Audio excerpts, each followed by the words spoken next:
Tonight is primary night in Minnesota, and as promised, now we have results. Let's start with the 5th Congressional District in Hennepin County. Representative Ilhan Omar faced 3 primary challengers tonight. One of them, Don Samuels, came close to unseating her just 2 years ago.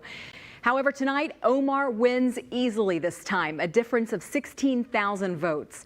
We have team coverage tonight from both campaigns. Ben Henry is live with Don Samuels supporters, but first, Callan Gray joins us from the Omar celebration after another win in Omar. Let's go to Callan. Well,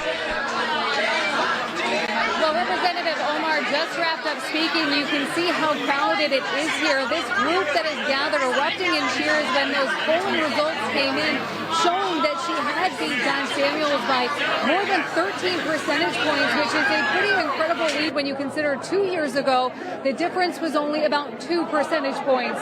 The Congresswoman thanked her family. She thanked her supporters.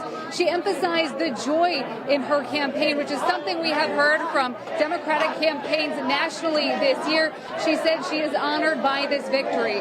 Congresswoman Omar has been campaigning throughout today. She was out earlier this morning at a coffee shop in Minneapolis. Then she ended her day engaging voters in Dinkytown.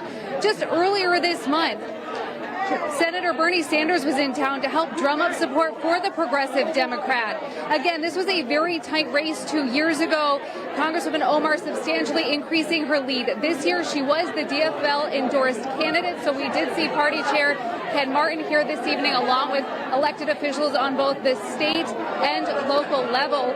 Representative Omar raised more than $6 million heading into this primary, a significant increase from what she spent back in 2022. And more than her opponent. Our Ben Henry is live at Don Samuels' watch party with the latest on how they are reacting to these results. Ben? Hey, Callan, we are just seconds away from hearing from Don Samuels. Still an energized room, despite the silence, because everyone is waiting.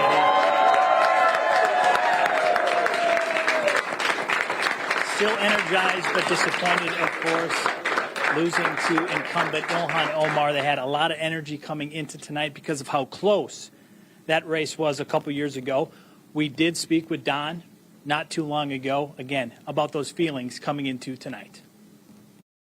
And we believe that the upswing in volunteerism and energy, in people who wanted a lawn sign, and people who wanted to host a meet and greet. We had 160 requests to host a meet and greet. We had to turn half of them back. We couldn't schedule them in time. That is incredible. I think there are parts of this campaign that have to be historic.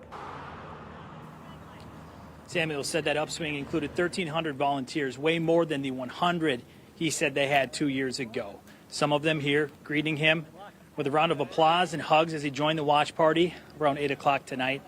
Then about 30 minutes ago, the Associated Press called the race for incumbent Ilhan Omar. Before results were in, Samuels said, win or lose, he feels this has been a victory for the community, as he says they've been able to energize those who are underserved. We reached out to all the folks who felt left out. And there was a cross-section of people who felt that this constituency was being ignored, that their part of the constituency was being ignored, and they were looking for a new kind of leadership.